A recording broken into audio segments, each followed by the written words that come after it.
우리 지난 목요일에 우리 또 시운자매 허들이라는 영화 시사회가 있어서 우리 교회에서 다녀왔는데요. 우리 자매의 라이프 스토리를 이야기하는 영화였던 것 같습니다. 한번 기회 되신 분들 보시고요. 또 격려해서 우리 자매가 더 힘을 얻고 신앙생활 더 잘할 수 있도록 또 기도 부탁을 드리겠습니다. 우리가 지난주 에베소 4장 전반부의 말씀을 통해서 부르심에 합당한 삶에 대한 주제를 함께 나누었는데요. 여러분, 우리가 주님의 부르심에 합당한 삶의 방법이 무엇입니까? 그것은 겸손과 온유와 오래 참음과 사랑 가운데 성령이 하나 되신 것을 힘써 지키는 것입니다. 이러한 삶의 유형의 모습들은 우리 목장 모임에서 많이 또 적용되고 실천되고 나타나야 할 영역이라 할 수 있습니다. 하나님은 이를 위해서 다양한 은사들을 주셨는데요.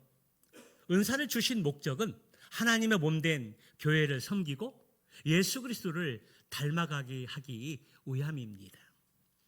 성도 여러분, 우리가 지난 주일 예배 후에 목자 모임을 마치고 한 주간에 이제 가정에서, 직장에서, 사회에서 일주일의 삶을 살면서 부르심에 합당한 삶을 살기 위해 여러분들이 애쓰고 노력하고 힘쓴 모습들이 무엇입니까?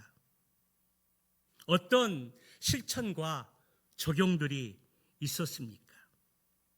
말씀을 들어도 우리의 삶 가운데 그것을 실천하거나 적용하지 않으면 우리의 삶 가운데는 아무런 유익이 없습니다. 요즘 우리가 저녁 8시부터 10시까지 다니엘 기도에 참여하고 있는데요. 어제 김재원 아나운서, 참으로 놀라운 간증의 스토리가 아닐 수가 없었습니다. 여러 산들을 이야기하면서 드라마 보는 것처럼 성경의 파로마노라를 이렇게 집어주면서 우리에게 간증을 해주는데, 제가 15년 전에 저분을 만나서 부부 학교를 같이 하고 또 강의를 듣고 교제하는 시간들이 있었었는데 그러한 삶이 있었는지를 몰랐습니다. 또 김용훈 목사님 광야의 삶, 그분의 어려운 그러한 인생의 광야의 길에서 어떻게 하나님을 만났고 어떻게 목회를 해왔는지 참 연약함을 들어서 쓰시는 하나님을 경험할 수 있었고요. 또 우리 손정희 장로님 와플대학, 작은 와플 구멍가게에서 중견기업으로 이렇게 세우고 그 모든 것들이 하나님의 섭리 가운데 순종하고 믿음은 의리다, 그러한 슬로건을 외치면서 간증을 하는데 얼마나 멋진 인생을 삶을 사는지를 다시 한번 도전받게 되었습니다. 예배라는 것은 간증이 있어야 됩니다. 삶이라는 것은 간증이 있어야 됩니다. 우리가 주일날 말씀을 듣고 목장 모임을 가진 그 이후에 이제 한 주간의 삶을 세상에 파송받게 될 때에 그 말씀을 붙들고 우리가 일주일 동안 어떻게 살았는지,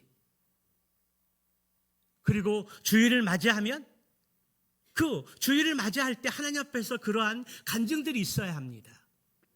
지난주에 부르심에 합당한 삶이라는 주제의 말씀을 듣고 우리가 목장 모임에서 겸손과 오래 참음과 그리고 온유와 사랑으로 어떻게 힘써 성령이 하나 되는 것을 지키게 수 있을까? 하나님이 나에게 다양한 직분과 은사를 주셨는데 그런 것들을 가지고 어떻게 주님의 몸된 교회를 세우고 주님을 닮아갈 수 있을까? 우리의 삶의 현장에서 그런 것들을 붙잡고 몸부림치면서 살아내야 합니다. 살아내야 우리의 삶에 간증이 있고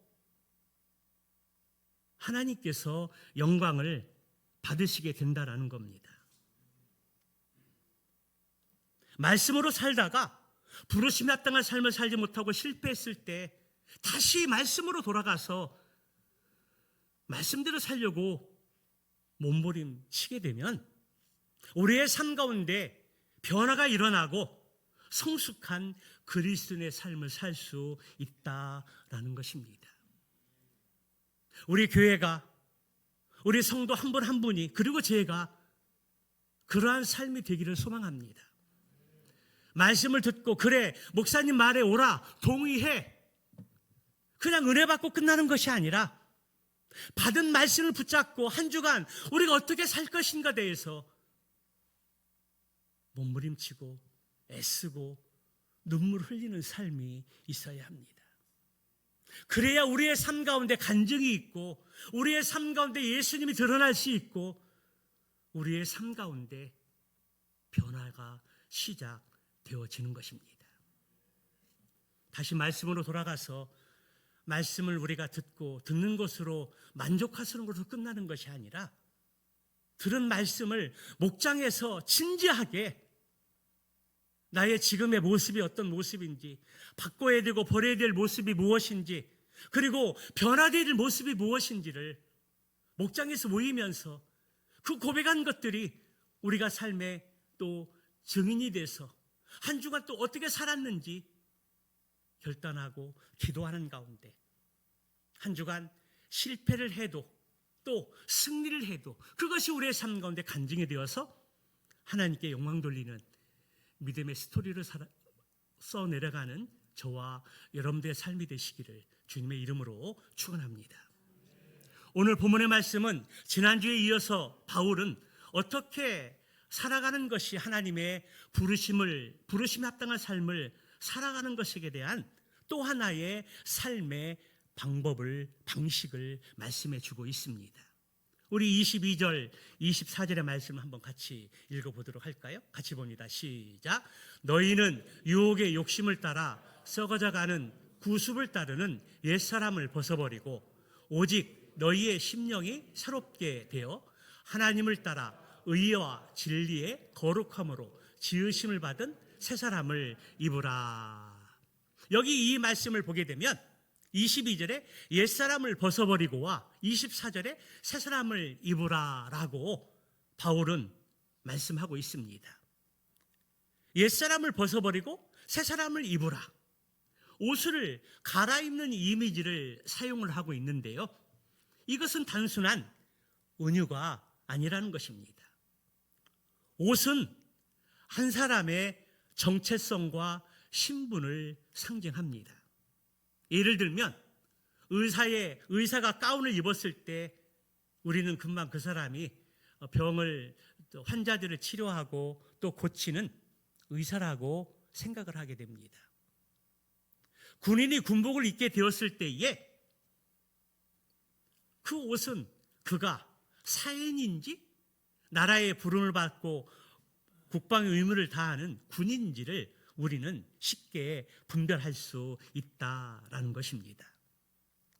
성경에 보면 종종 옷은 신분 변화를 상징하게 되는데요.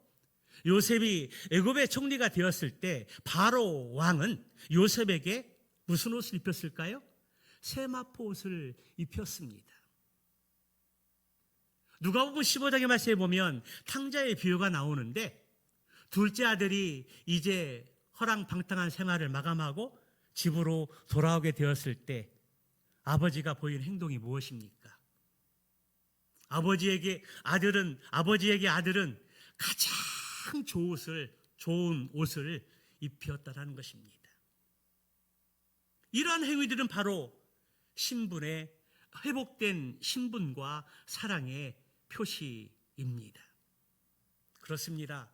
오늘 옷을 바꿔 입는다는 것은 이전의 삶의 방식을 벗고 새로운 삶의 방식을 취하는 것을 의미하는 것입니다. 갈라디아서 3장 27절의 말씀을 보면 같이 봅니다. 시작. 누구든지 그리스도와 합하기 위하여 새 침례를 받는 자는 그리스도로 옷 입었느니라. 아멘. 그리스도와 합하여 침례를 받은 자는 그리스도의 옷을 입었다라고 말씀을 합니다. 이것은 단순한 외면의 변화가 아니라 그리스도와의 연합, 그리스도의 성품과 생명을 덧입는 것을 의미하는 것입니다.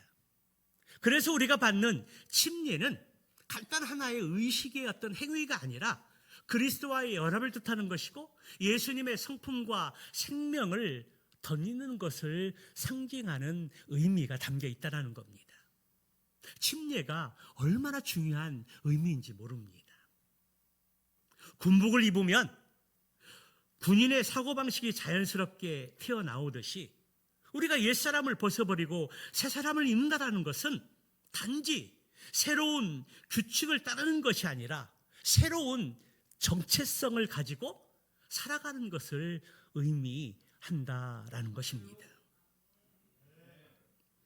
새 옷을 입었지만 여전히 옛사람의 사고방식이 불쑥 나올 수 있기 때문에 우리는 지속적으로 심령이 새로워져야 한다라는 사실입니다. 오늘 말씀을 통해서 우리는 우리 자신이 옛사람인지 아니면 새사람인지를 살펴보려고 합니다. 우리 말씀을 통해서 우리의 참된 모습을 진단하는 가운데 아직도 우리가 옛사람의 모습을 가지고 있다면 과감하게 그것을 벗어버리고 새사람을 잊기로 결단하는 귀한 시간이 되시기를 주님의 이름으로 축원합니다. 첫째로 그러면 우리가 벗어야 할 옛사람의 모습입니다. 옛사람의 모습은 몇 가지 특징이 있는데요. 오늘 본문 17절의 말씀을 보게 되면 옛사람은 허망한 마음으로 행하던 같이 행하지 말라 그렇게 말씀합니다. 옛사람이 가지고 있는 첫 번째 특징은 허망한 것을 가지고 그런 헛된 삶을 산다라는 것입니다. 여러분, 오늘 바울이 본문에서 말씀하고 있는 허망한 것, 헛된 것이 무엇일까요? 사도행전 19장의 말씀을 보게 되면 에베소 지역에서 사도 바울이 전도할 때 데메디료라고 하는 사람이 은으로 아데미 여신상을 만들어서 팔았습니다. 돈을 많이 벌었습니다. 그래서 직공들이 그것을 많이 만들게 해서 그것을 많이 팔아서 그것을 산 사람들은 그것을 자신의 신으로 섬기고 모셨다라는 것입니다. 에베소 교회, 에베소 지역에 허망한 것, 헛된 것을 가지고 살았던 하나의 모습은 바로 우상 숭배하는 것입니다. 신주단지를 모시고 사는 것입니다. 그러한 허망한 것, 헛된 것들을 행하지 말라고 바울은 도전하고 있습니다. 또 그 당시에는 많은 사람들이 눈을 잠깐 즐겁게 하는 마술에 빠져 있었습니다. 그런데 바울을 통해서 십자가의 복음을 듣고 그 마술하는 것이 죄라는 것을 깨닫게 되었습니다. 그래서 마술하는 그 책이 무수히 많았었는데 은으로 5만이나 되었다고 했습니다. 그런데 바울에게 복음을 듣고 예수를 영접하고 하나님의 자녀가 되었을 때 허망한 것, 헛된 것, 마술하는 것, 그러한 책들을 다 불살라 버렸다라고 성경은 기록을 하고 있습니다. 에베소 지역의 사람들이 허망한 것, 우상을 따르고 마술하는 것에 게임에 빠지게 되었을 때에 그 옛사람의 모습을 지금 에베소 교회 성도들에게 옛사람의 모습들을 벗어버리라고 그렇게 강력하게 도전하고 있습니다. 에베소 교회 성도들이 가졌던 옛사람의 두 번째 모습은 바로 하나님의 생명에서 떠난 모습이었습니다. 그들이 가졌던 두 번째 특징은 총명이 어두워진 것입니다. 총명이 어두워지다 보니까 무지하게 되고 마음이 굳어져서 하나님의 생명에서 그들이 떠나게 되었다라는 것입니다. 자신은 지혜롭다고 생각하지만 모든 것을 주관하시는 하나님 앞에서는 어리석은 것입니다. 그래서 인간적인 총명은 날이 갈수록 어리석은 것이 되고 마음이 굳어져서 고집스럽게 된다라는 것입니다. 세 번째는 감각이 무뎌져서 방탕한 생활을 하는 모습입니다. 여기 감각이 없다라는 것은 어떤 것이 옳은지 그른지를 분간하지 못하는 모습입니다. 그래서 방탕에 방임하여 모든 더러운 것들을 욕심으로 행하는 것입니다. 그래서 동성애가 얼마나 방탕하고 더러운 것인지 감각 없이 방임하게 되는 것입니다. 육체의 욕구를 채우는 것이 가장 중요한 것이 되기 때문에 다른 신앙의 양심을 버리게 되는 것입니다. 오늘 육신의 모습의 특징은 허망한 것, 헛된 것을 추구하고 그리고 총명이 어두워져서 감각이 무뎌지는 것을 이야기합니다. 사랑하는 성도 여러분, 오늘 옛사람의 모습의 세 가지의 모습을 보면서 무엇을 느끼십니까? 혹시 예수님을 만나기 전에, 예수님을 믿기 전에 우리의 과거의 모습은 아닌지 모르겠습니다. 하나님을 모르는 이방인들처럼 헛된 생각으로 살아가고 하나님의 생명에서 떠나 감각이 무뎌져서 방탕한 생활을 하는 그러한 모습이 바로 옛사람의 모습이라는 사실입니다. 오늘 말씀을 통해서 혹시 나의 모습 가운데, 나의 삶 가운데 옛사람의 모습이 여전히 남아있다라면 오늘 말씀을 통해서 나사렛 예수의 이름으로 그러한 모든 것들을 끊고 버리고 멀리할 수 있기를 주님의 이름으로 축원합니다. 본문 22절을 다시 보게 되면 너희는 유혹의 욕심을 따라 썩어져가는 구습을 따르는 옛사람을 벗어버리라 말씀하고 있습니다. 오늘 바울은 옛날의 생활 방식, 다시 말하면 거짓된 욕망으로 부패해가는 옛사람을 벗어버리라고 강력하게 말씀하고 있습니다. 여기서 벗어버린다는 것은 그러한 행동이 나타나지 않게 해야 한다라는 말입니다. 죄수가 갇혀있던 감옥에서 나왔다면 가장 먼저 하는 일들이 무엇일까요? 그것은 감옥에 입고 있던 죄수복을 벗고 사회에 입던 옷을 다시 환복하여 입는 것입니다. 감옥에서 입고 있던 죄수복을 계속 입고 있다면 그는 탈옥한 사람으로 여겨질 것입니다. 마찬가지로 마음의 주님을 주인으로 모셨다고 하면서도 여전히 내가 주인된 삶을 살게 될 때 그러한 것은 바로 옛사람의 모습이라는 것이고, 예수님을 주인으로 인정하지 않고 여전히 죄수의 복을 입고 감옥에 갇혀 마귀의 영향력 아래 사는 모습이라는 것입니다. 오늘 바울은 에베소 사람들에게 썩어져가는 구습을 따르는 따른다는 이 말은 그들이 이전에 아담이 여신을 섬겼던 것처럼 돈이나 이 세상의 명예나 자신의 욕구를 쫓아 마음속에 우상을 섬기는 것을 의미합니다. 아직 남아있는 옛 습관을 따라 사는 모습이라는 것입니다. 우리에게도 이러한 모습들이 많이 있습니다. 꼭 우상을 섬기지 않는다 할지라도 우리는 시기하고 불평하고 짜증을 내는 일들이 많이 있습니다. 자신의 욕구를 위해서 살아가는 모습들이 많이 있습니다.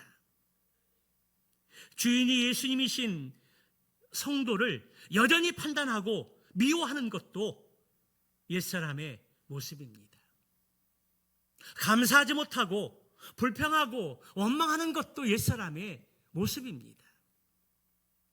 염려하고 불안에 빠져 있는 것 등 이러한 모든 것들은 벗어야 할 옛사람의 모습이라는 사실입니다. 그러므로 우리는 구원받은 그리스도인으로서 예수님을 인생의 구주로 주인으로 모신 성도로서 벗어버려야 할 옛사람의 모습, 습관, 삶이 무엇인지를 다시 한번 점검해서 오늘 말씀을 듣고 과감하게 결단하고 헌신하고 기도해서 끊어버리고 버릴 수 있는 성령의 사람 되시기를 주님의 이름으로 축원합니다. 두 번째는 입어야 할 새 사람의 모습입니다. 오늘 새 사람의 옷은 무엇일까요? 첫째는 하나님과 마음과 정신을 새롭게 해야 입어야 합니다. 23절을 보면 오직 너희의 심령이 새롭게 되어라고 말씀하고 있습니다. 바울은 새 사람을 입으라고 말하고 있는데요. 우리가 새 사람을 입으려면 먼저 심령이, 우리의 마음과 정신이 새롭게 되어야 한다는 것입니다. 이는 마음의 주인이 바뀌는 것을 의미하는 것인데요. 내가 인생의 삶의 주인이었다면 예수를 만난 그 이후부터는 내 삶의 주인이 예수님으로 바뀌는 것을 말하는 것입니다. 내가 선택하고 결정하고 행하던 것들을 중단하고 예수님이 원하는 것이 무엇인가, 주님이 기뻐하는 것이 무엇인가를 먼저 생각하면서 순종하는 것을 의미합니다. 그러므로 우리의 생각을 바꾸는 것이 참으로 중요합니다. 우리의 생각이 바뀌려면 하나님의 말씀이 우리의 마음 가운데 가득 채워져야 합니다. 이 세상의 것으로 우리의 마음을 가득 채우는 것이 아니라 하나님의 말씀이 우리의 삶 가운데 가득 채워져 있어야 합니다. 그래서 시편 기자는 고백하기를, 시편 119편 11절의 말씀에 내가 주께 범죄하지 아니하려 하여 하나님의 말씀을 어떻게 해요? 내 마음에 두었나이다. 옛사람의 삶을 살지 않고 허락마땅한 삶을 살지 않고 새 사람의 삶을 입기 위해서는 하나님의 말씀을 우리의 마음 가운데 가득 채워둬야 한다라는 것입니다. 그럴 때 하나님의 말씀이 우리 마음 가운데 가득 차 있으면 마귀가 우리의 마음에 다른 생각을 넣으려 한다 할지라도 우리는 그것을 거부할 수 있고 하나님의 말씀으로 대적하여 승리할 수 있다라는 것입니다. 새 사람을 입어야 할 두 번째 모습은 하나님의 모습대로 의와 진리의 거룩함으로 창조된 새 사람이 되어야 한다라는 것입니다. 이 말씀은, 오늘 24절의 이 말씀은 바로 하나님의 창조 형상 회복입니다. 아담의 불순종으로 말미암아 죄가 이 세상에 들어왔고 영원한 죽음을 우리가 맞이할 수밖에 없는데 예수 그리스도의 피로 말미암아 우리가 구원받고 하나님의 자녀가 되었습니다. 오늘 24절의 이 말씀은 하나님의 모습대로 의와 진리의 거룩함으로 새 사람을 받으라. 하나님의 형상 회복입니다. 우리가 의와 진리의 형상을 입게 될 때 하나님의 형상을 회복할 수 있다라는 것입니다. 이 세상에 속된 것으로 지어진 것이 아니라 오직 하나님의 말씀에 거룩함으로 지어진 새 사람의 모습이 다시 회복되어진다라는 것입니다. 우리가 스스로 새 사람이 될 수는 없습니다. 성령 하나님의 전적인 인도와 역사가 있어야 하고 우리가 말씀에 순종할 때 새 사람을 입게 된다라는 사실입니다. 마지막 세 번째는 그리스도를 배워야 한다라는 것입니다. 20절 21절의 말씀을 한번 같이 보도록 할까요? 같이 봅니다. 시작. 오직 너희는 그리스도를 그같이 배우지 아니하였느니라.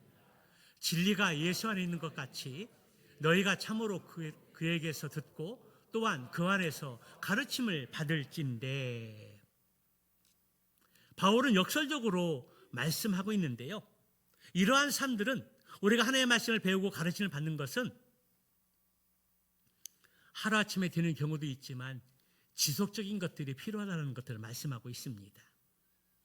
그러면서 바울은 에베소 교회 성도들에게 우상을 섬기고 자기 판단에 옳은 대로 살아서 총명이 어두워지고 굳은 마음으로 하나님의 생명에서 떠나 감각 없는 자가 되어서 방탕에 방임하여 모든 더러운 것을 욕심으로 행하는 삶을 살아가도록 가르치지 않았다라는 것입니다.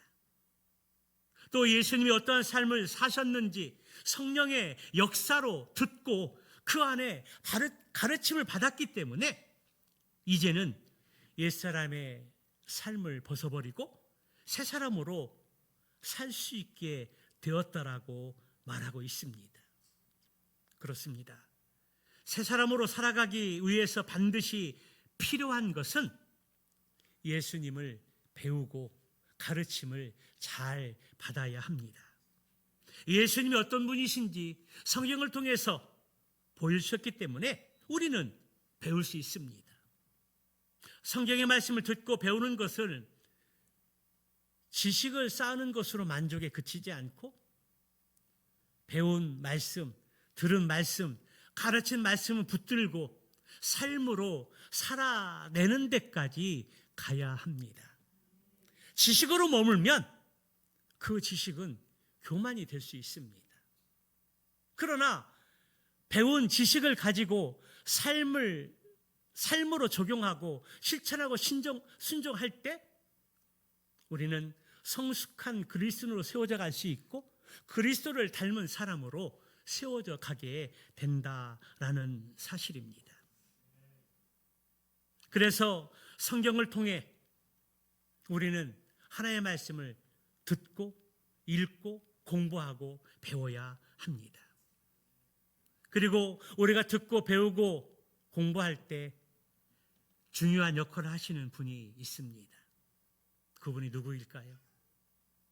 목사일 수도 있고 목자일 수도 있고 그리고 교사일 수도 있습니다. 그런데 그보다 더 중요한 분이 계십니다. 누구입니까? 성령 하나님이십니다. 바울은 에베소를 기록을 하면서 계속 강조하는 부분의 하나가 성령님의 역할입니다. 성령님을 통해서 예수 그리스도의 피로 말미암아 막힌 담이 허물고 하나님께 나아갈 수 있는 담력의 은혜를 우리가 얻게 되었다라는 사실입니다. 성령의 역할, 성령의 인도하심, 그것이 얼마나 중요한지 모릅니다.